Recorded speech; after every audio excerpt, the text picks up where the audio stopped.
One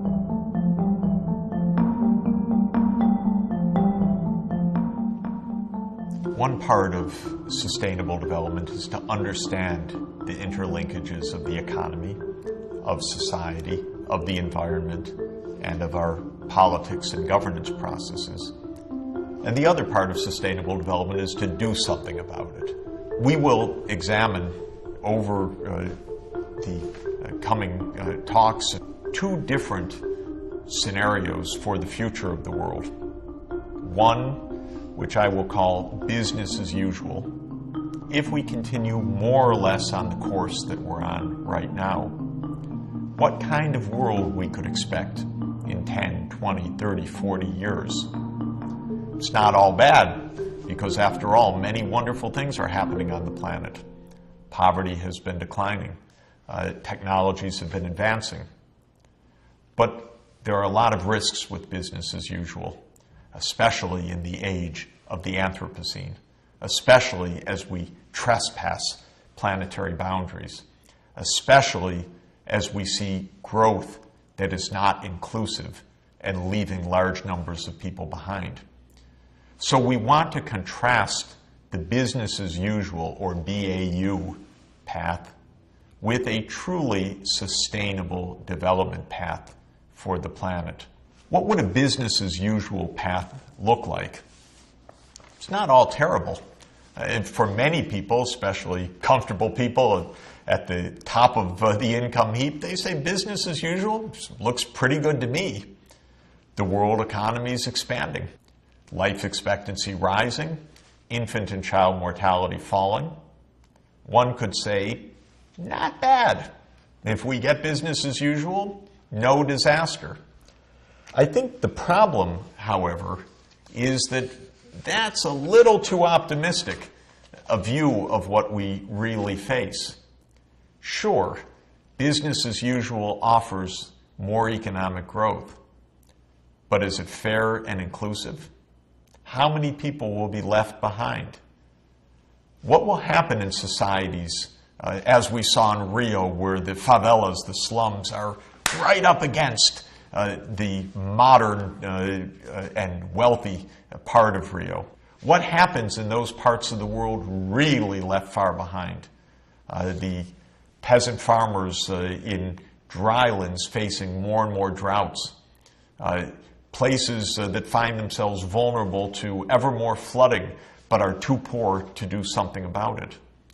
We know that all too often the result isn't merely protest, the result can even be violence. And especially what happens if we just go on our merry way thinking that we can produce more, have more cars, burn more coal, oil, and gas, put more carbon dioxide into the atmosphere, cut down more trees, acidify the oceans, and not respect the planetary boundaries. There, I think, we're surely going to get our comeuppance in ways that we really are not very clear about right now, certainly not in our broad public discussions, because the environmental dangers are vast. They're so large, they're coming so fast, they're so threatening that they could upend the very process of economic development itself. What seems like a pretty safe course of economic growth could turn out to be evanescent, swept away in floods, withering in droughts, in massive heat waves, a loss of quality of life, even a massive loss of production, a growing food insecurity that could threaten the entire world.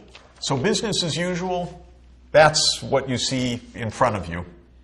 Pipelines carrying oil or gas to power plants, to factories. Fossil fuels have been a great part of economic growth ever since the invention of the steam engine powered by coal in England in the 18th century. But by using so much of it, by putting so much carbon dioxide into the atmosphere, by deranging the climate system, this kind of business as usual poses an enormous threat. Now, we've gotten pretty good at finding new sources of natural gas, hydrofracking, new sources of oil, new ways to produce oil, such as in Canada's tar sands, a place that you see in this picture, crisscrossed by roads, massive use of water and land to dig out this heavy oil that needs a special kind of processing, and that, of course, would have a market around the world, but at what cost? At what cost to the environment of Canada, where you see how polluting these processes are? What cost to the world's environment as these tar sands and other fossil fuels are burned in such vast numbers that they derange the climate? Will we see more massive drought in the Sahel, a drought that was so severe, covering Chad and Mali and neighboring countries, that it led to tremendous amounts of violence, contributed to the outbreak of war in Mali, and in continuing violence in other places? Droughts like this have affected many parts of the poorest countries. Will we see more of that? And of course, if economic growth is not perceived to be fair, if the rich get richer and the poor get poorer, if the poor feel left behind, cheated by those at the top of the heap, will we see more unrest, more instability? We know it from New York City, where we saw the Occupy Wall Street movement to protest against what the protesters called the top 1%, and calling for legality and responsibility on Wall Street after the devastation of the 2008 financial crisis.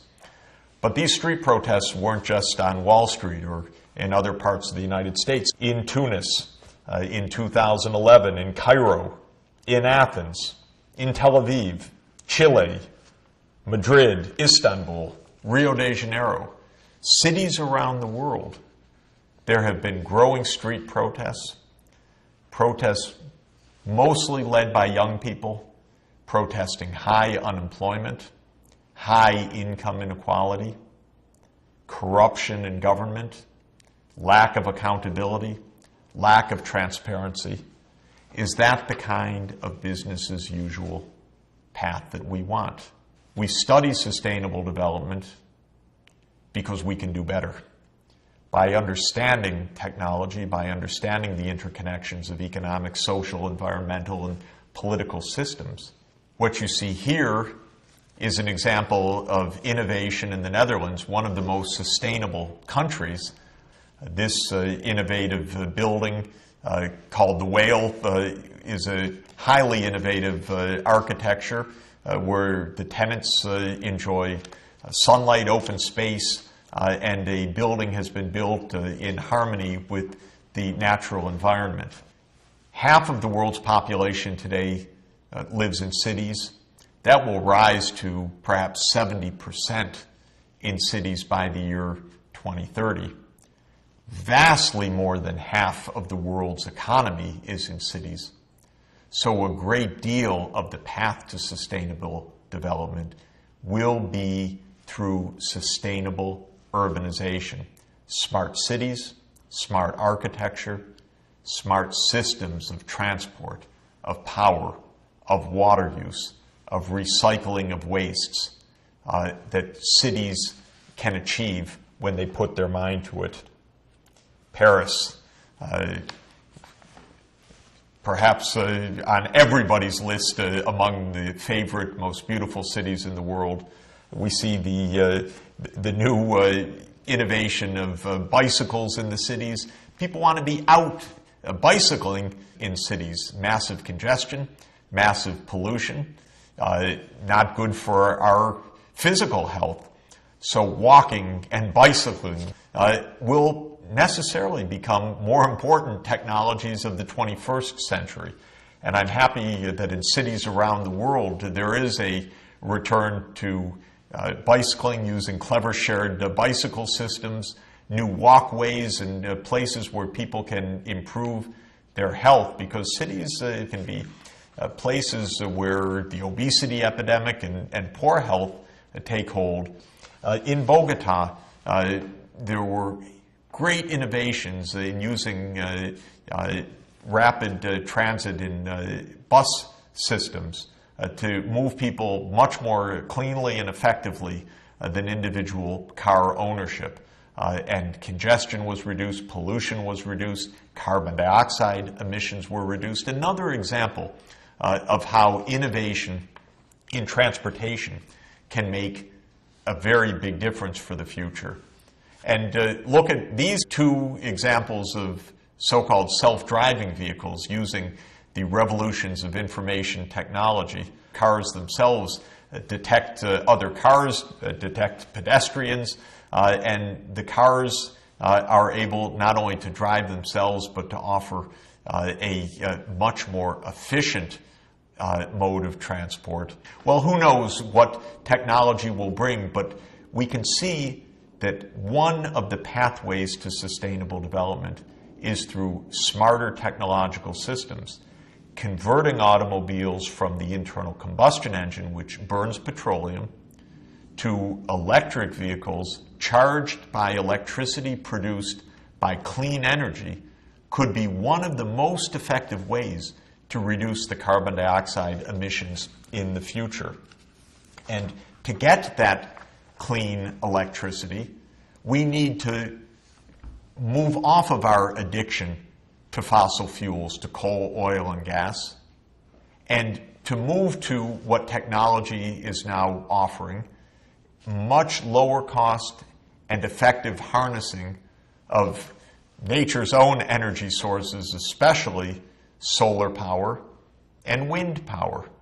In many parts of the world, solar and wind power are already at grid parity. What does that mean? It means that they are already at an economic cost competitive with more traditional fossil fuel-based energy systems.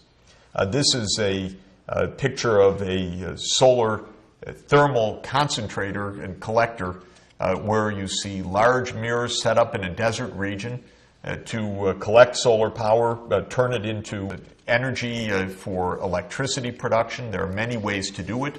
It could be photovoltaic cells we'll look at later on. It could be concentrated solar thermal energy where you use the heat that's produced to boil water to turn steam turbines to produce electricity. Exciting technologies, but what they mean is ways to rid ourselves of the addiction to fossil fuels, which have brought us a modern economy, to be sure, but have now put us in danger because of the rising CO2 levels.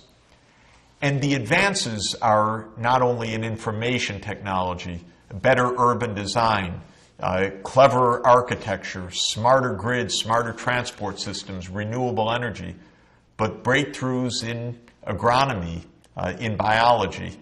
You see here a site testing a new kind of rice, which is bred through special breeding processes to be able to resist flooding, something that obviously will be very important for the farmers in Bangladesh, for example, where this new kind of rice has been shown to be highly effective. When normal fields are flooded, the rice dies. But by breeding rice in ways that have what includes gene patterns that allow the rice to survive submergence and flooding, you save lives, improve food security, and find ways to sustainability. So this, at the essence, gives us a hint of what a sustainable development pathway might mean. Business as usual, we know a lot about that, and we see more and more how risky it can be.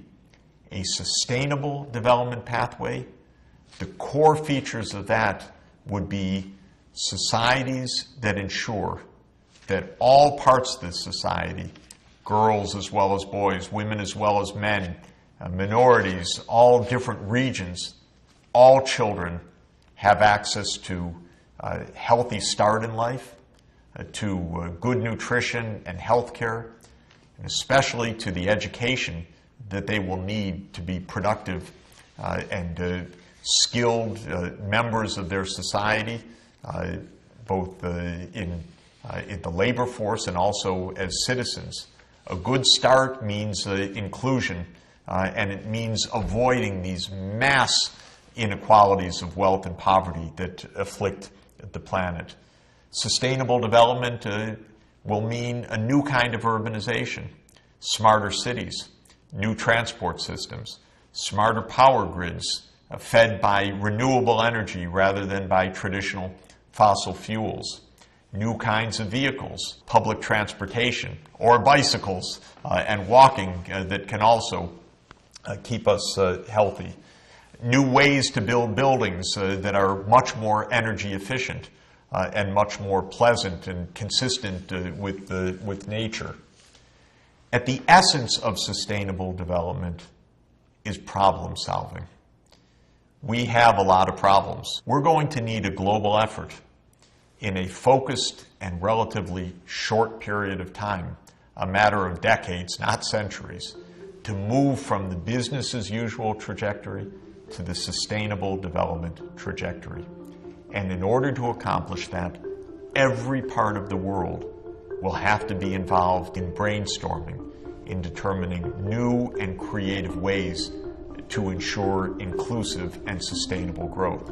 That's going to be your job in the coming years, and that's going to be our task in the coming sessions, where we investigate what those problems are, what their core features are, and what innovative new design can mean to enable us to choose that path of sustainable development.